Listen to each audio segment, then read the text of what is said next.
हाँ जी। किसका हिसाब बराबर कर रहे भाई? मैं शायद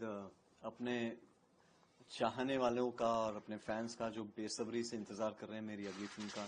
शायद एक किस्म से उनका हिसाब बराबर कर रहा हूँ अपनी अगली पेशकश उनके सामने लाने से, और उम्मीद कर रहा हूँ कि वो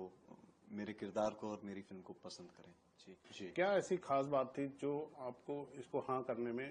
क्या अच्छा लगा? नीरज सर, ये एक बड़ा कॉन्शियस डिसीजन था। इनफैक्ट ज्यादातर अनफॉर्चुनेटली अगर कोई दिखता नहीं तो लोगों को एक भ्रम और एक लगने लगता है कि शायद काम मिल नहीं रहा।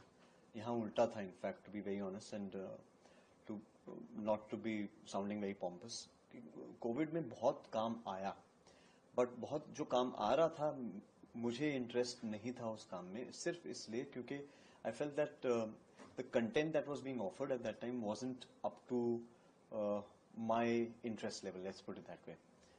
There were some liberties that were being given because it's in a digital platform and OTT platform, तो उसका मिसयूज हो रहा था और मैं वो स्क्रिप्ट लेवल पर ही देख रहा था, तो मैं नहीं करना चाह रहा था कुछ और सिचुएशन ऐसी थी कि काम बंद है, तो एक काफी प्रिडिकमेंट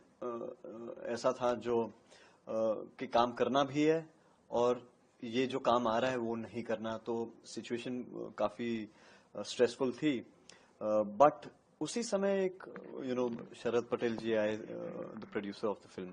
and he offered me this film हिसाब बराबर, and I went and I got the opportunity of meeting Ashwani sir, Ashwani Dheer sir, who's the writer and the director of the film, and I think he is outstanding. जिस किस्म से उन्होंने इस film को लिखी है, I think पूरा श्रेय the true hero of the film probably is Ashwani sir and the script itself, क्योंकि एक बहुत ही इम्पोर्टेंट मैसेज है, एक बहुत ही इम्पोर्टेंट फिल्म है,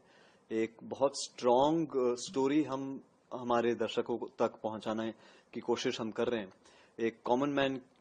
की कहानी है जो एक सिस्टम से लड़ाई कर रहा है, और उसको एक बड़े कॉमिक तरीके से इन्होंने दर्शाया है और वो मुझे बड़ा अच्छा लगा। तो जब जाहिर सी बात है क्योंकि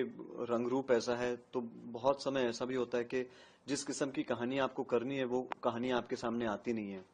बट कभी कभी कहानियां कुछ ऐसी होती है जिसका आप हिस्सा बनना चाहते हैं, और हिसाब बराबर एक ऐसी फिल्म थी जिसका मैं खुद हिस्सा बनना चाह रहा था। और चाहे वो मैं मिक्की मेहता का किरदार अगर निभाऊं, अगर मेरा जो किरदार है फिल्म में मिक्की मेहता का, वो एक बैंकर है और स्कैमस्टर है और 100 नहीं, 200 नहीं, हजारों 2000 करोड़ों का स्कैम कर रहा है, बट उसमें भी एक किस्म का की ऑनेस्टी है उस कैरेक्टर में। तो हालांकि मैंने अपने पास्ट में बहुत सारी ऐसी फिल्में की हैं जिसमें मैं एंटागनिस्ट रह चुका हूं, बट ये एंटागनिस्ट में एक लेवल की सच्चाई थी जो मुझे बड़ा लगा कि बड़े अजीबो तरीके से इन्होंने ये फिल्म लिखी है कि है हिस्ट्रियोनिक्स एक विलन की, बट जो कह रहा है वो शायद वो एक्चुअली अपने बातों में बिलीव करके वो अपने कैरेक्टर से बात कर रहा है। तो वो बिलीफ और वो कन्विक्शन के साथ जिस किस्म से फिल्म लिखी थी, मैं बेवकूफ होता अगर मैं इससे